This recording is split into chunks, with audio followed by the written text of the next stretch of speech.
चलिए पहले आपको मस्त अदरक वाला चाय पिलाते हैं। दूध का पैकेट लेकर आए राय साहब ने कहा। लाइए हम बनाते हैं, संतोष ने औपचारिकतावश बोल दिया। अरे नहीं महाराज, आप जाइए, जल्दी फ्रेश हो लीजिए, बाथरूम में देखते हैं हम पानी आ रहा है कि नहीं। कहते हुए राज साहब ने बाथरूम में नल चलाया। पानी आ रहा था। संतोष बाथरूम जाने के नाम से ही सिहर गया था। मन ही मन सोचा, भला इस बाथरूम में कोई फ्रेश होकर कैसे निकल सकता है। बस हम ब्रश कर लेते हैं, कहकर संतोष बेसिन पर ही मुँह धो वापस कुर्सी पर बैठ गया। तब तक चाय बन गई थी। आइए चाय लीजिए, बिस्कुट दूं क्या? राय साहब ने प्रश्नवाचक मुद्रा में पूछा। नहीं, बस चाय ही रहने दीजिए, संतोष ने समझते हुए कहा। और बताइए, कैसी रही यात्रा? कैसा लग रहा है दिल्ली? राय साहब ने इत्मीनान से बेड पर बैठते हुए पूछा। बढ़िया रहा, ट्रेन भी बस 2 ही घंटा लेट था। यहाँ आने में भी कोई दिक्कत नहीं हुआ। हाँ साला, यहाँ का बूढ़ा लोग बड़ा हरामी टाइप है, संतोष ने चाय सुड़कते हुए कहा। राय साहब ने उत्सुकता से पूछा, क्या हुआ था ऐसा? संतोष ने चाय टेबल पर रखते हुए मेट्रो पर मिले बुजुर्ग वाली घटना बताई। राय साहब ने गंभीर मुस्कान चेहरे पर लिए बड़ी बारीकी से सारी बात सुनी और बोले। देखिए संतोष जी, पहली बात तो ये है कि हरामी होना उम्र निरपेक्ष है। आदमी किसी भी उम्र में बुरा हो सकता है। कोई छोटा बच्चा वयस्क से ज़्यादा बुरा हो सकता है, तो कोई बूढ़ा उस बच्चे से ज़्यादा बुरा हो सकता है। ये तो एक परिस्थितिजन्य अवस्था है और इस बात पर निर्भर है कि किसे कैसे परिवेश में शिक्षा दीक्षा मिली है, वो कैसे समाज में रहा है। इसलिए ये कह देना कि यहाँ के सारे बूढ़े खराब हैं, मैं नहीं मानूंगा। हमने गांव में भी कई खराब बूढ़े देखे हैं और यहाँ दिल्ली में कई अच्छे विनम्र बुजुर्ग भी देखता हूँ। खुद हमारे नीचे वाले अंकल एक बेहद अच्छे इंसान हैं। सो आप बस एक आदमी के व्यवहार के आधार पर पूरे वर्ग या समुदाय के प्रति कोई धारणा नहीं बना सकते हैं। यही गलती दुनिया के कई इतिहासकारों और समाजशास्त्रियों ने की। वही गलती आप दोहरा रहे हैं, जो किसी सिविल सेवा की तैयारी करने वाले छात्र से तो कतई नहीं होना चाहिए। यह कर राय साहब ने चाय सिड़ की। संतोष तो बस आंखें गोल किए एकटक राय साहब को देखे और निर्बाध सुने जा रहा था। उसने सोचा भी नहीं था कि उसकी छोटी सी बात इतिहास की गलती दोहराने वाली साबित हो सकती थी। वह उस गंध मारते कमरे में राय साहब के चंदन से गमकते दार्शनिक विचारों से महक उठा। उसने मन ही मन राय साहब की बौद्धिकता का लोहा मानते हुए सोचा, वाह अरे लड़का, ये होता है समझ। यही क्वालिटी है जो मेंस लिखे हैं। मजाक थोड़े है ऐसी छोटी सी बात के पीछे का बड़ा अर्थ पकड़ना। वह मन ही मन इस बात के लिए भी राय साहब का आभार प्रकट कर रहा था कि उन्होंने संतोष को अभी अभी सिविल सेवा प्रतियोगी की जिम्मेदारी और ओहदे का भान कराया था, जो संतोष ने रात भर की यात्रा में हासिल किया था। कल तक संतोष केवल एक छात्र था, पर आज वह सिविल सेवा प्रतियोगी हो गया था। इसकी एक अलग जिम्मेदारी होती है। समाज और अपने युग के प्रति इसके विशेष दायित्व होते हैं। संतोष की चाय रखी रखी ठंडी हो चुकी थी, पर मिजाज में एकदम गर्माहट आ गई थी। आप ठीक कह रहे हैं राय साहब, असल में हम अभी उस तरह से नहीं सोच पा रहे हैं जिस तरह से आप लोग सोच लेते हैं, संतोष ने चिलत भाव में कहा। हाँ, हो जाएगा धीरे धीरे, अभी तो आए ही हैं आप।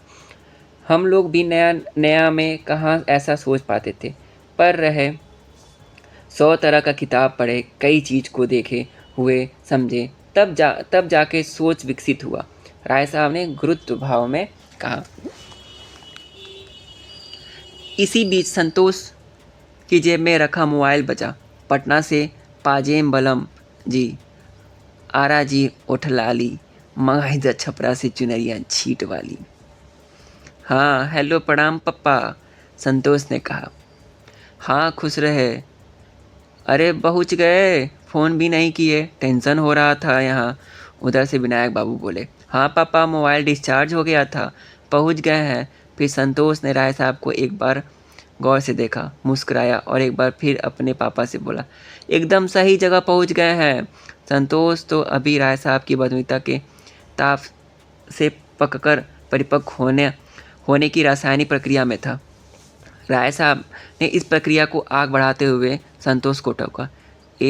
आपने रिंगटोन किसका लगाया है संतोष भाई?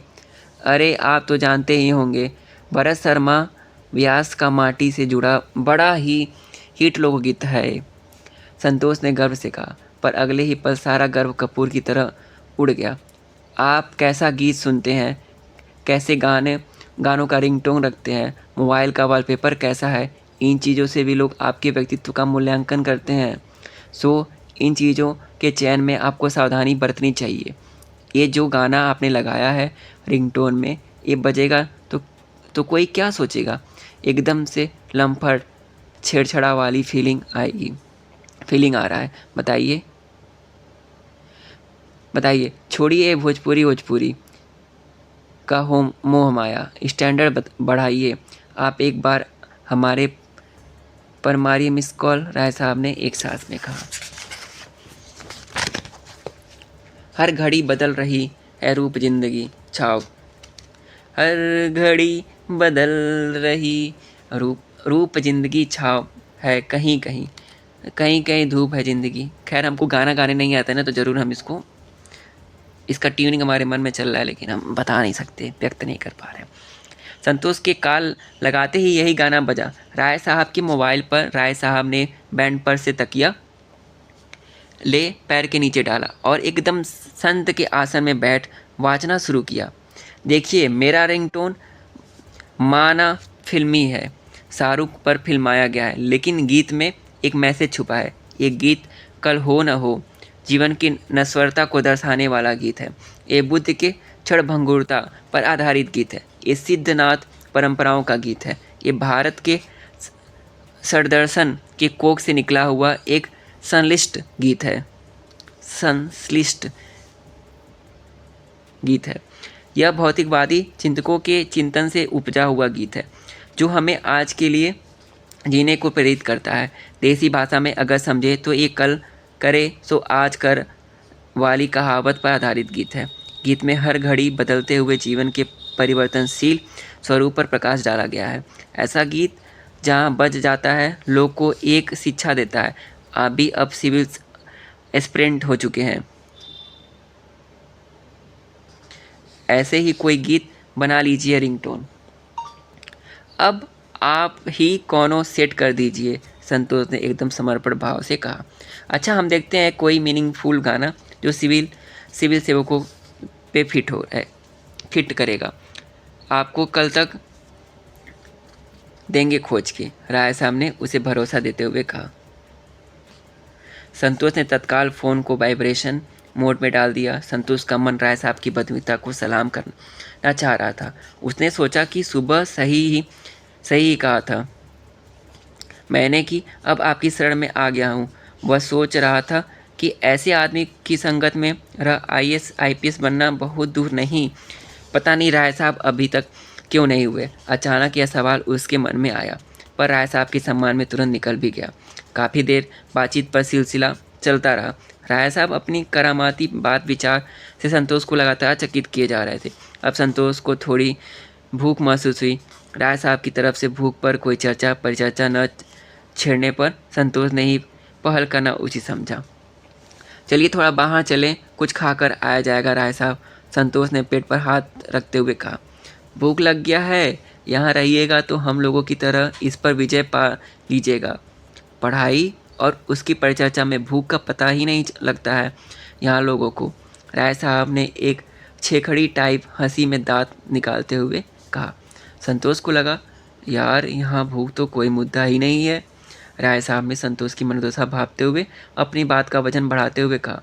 संतोष जी, आदमी जैसे ही पेट का गुलाम होता है उसके मस्तिष्क के दरवाजे बंद हो जाते हैं, विचार आने बंद हो जाते हैं। भूख का अंधा कुछ नहीं देखता। और जान लीजिए कि एक सिविल छात्र के लिए मस्तिष्क का खुला होना एवं विचारों का आना भोजन से कई गुना ज़्यादा ज़रूरी है। सोचिए इस दुनिया में कितने लोग होंगे जो दिन में एक रोटी के लिए तरस रहे होंगे, भूखे मर रहे होंगे। क्या हमारे जैसे लोग अपने लिए भूख पर बात कर उनके प्रति असंवेदनशीलता नहीं दिखा रहे हैं? क्या ये अपराध नहीं है?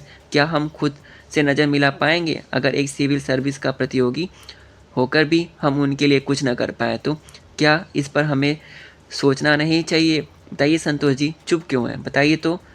अरे आपकी आँखों में आँसू क्यों आ गए? खुद को सँभालिए संतोष जी। हमारे आपके जैसे लोगों को ही तो आईएएस बन के ये दुनिया बदलनी है। हम खाने कमाने के लिए आईएएस बनने थोड़ी आए हैं। यूपीएससी ने बाकायदा अपने सिलेबस में भूख के मुद्दे को शामिल किया है।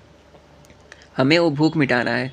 राय साहब की इस बातों ने संतोष को वैसे झकझोर दिया था जैसे 12 वर्ष का कोई लड़का पेड़ पर चढ़कर जामुन से भरी कोई डाल झकझोर देता है। संतोष की आंखें नम हो चुकी थी।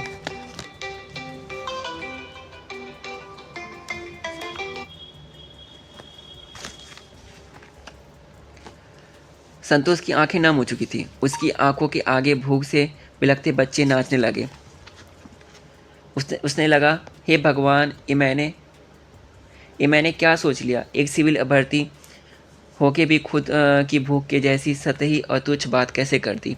उसने मन ही मन सोच लिया था कि पश्चाताप के तौर पर अब वह कम से कम 2 दिन तक खाना नहीं खाएगा। जी बस यूं ही आंखें भर आई राय साहब। मैं कितना नीच हूँ। छी। मैं अपने खाने के बारे में सोचा और दुनिया की भूख भूल गया।